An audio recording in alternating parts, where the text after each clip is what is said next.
aktibo nang hanapin, tsaka pag nag-cross ng mga borders, pumunta ng na-accost, on notice na talaga lahat na itong taong to ay hinahanap ng batas at dapat panagutin. Aktibo na ang paghahanap ngayon ng mga otoridad kay dating Negros Oriental 3rd District Representative Arnulfo Arnie Teves Jr. Kasunod ito ng inilabas na Interpol Red Notice laban sa kanya. Nakasaad dito na siya ay may arrest warrant dahil sa mga kasong murder kaugnay ng Pamplona Massacre noong March 4, 2023 kung saan pinatay ang 10 individual.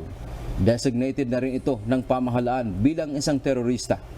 Ayon pa kay Department of Justice Secretary Crispin Rimulya, bubuo sila ng team ng National Bureau of Investigation o NBI na huhuli o kukuha kay Teves kung nasaan man siya nagtatago ngayon. Bagamat ang paniwala ng DOJ ay nasa Timor-Leste pa rin umano ito kung saan siya humingi ng political asylum. Ang naramdaman ko nung kausap ko sila, nung panahon na yon, ay hindi sila magbibigay ng asylum.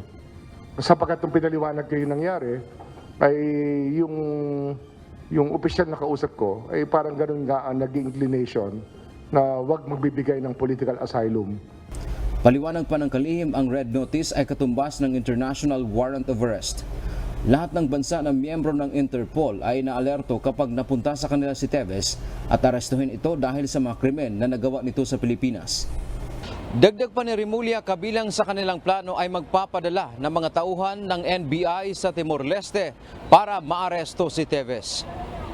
Depende yan kung gusto nilang sila humuli o tayo humuli, pwede nilang hulihin talaga. Kaya lang, baka mamaya mas gusto nila na magpadala tayo ng team doon para babackup lang sila. Ayon naman kay Mayor Janice Digamo, asawa ng napatay na gobernador na si Ruel Digamo, umaasa sila na sa pamamagitan ng Interpol ay maibalik na sa Pilipinas si Teves sa tulong na rin ng Timor-Leste government. We are hoping Interpol will really do its job to bring back Congressman Teves so he can face the charges against him. Samantala, minaliit naman ni Attorney Ferdinand Topacio, abogado ni Teves, ang Interpol Red Notice. Alam na rin daw nila na talagang hahantong sa ganito dahil sa ginagawang persecution ng pamahalaan sa kanyang kliyente. Ang Red Notice naman po ay hindi mandatory. Ito ay pakiusap lamang sa mga members ng Interpol, ng International Police na kung makikita niyo itong tao ito ay may warrant sa aming jurisdiction, baka pwede paki-arrest, no? Samantala, kinumpirma din ng DOJ na opisyal ng kinansila ng Department of Foreign Affairs o DFA ang passport ni Teves.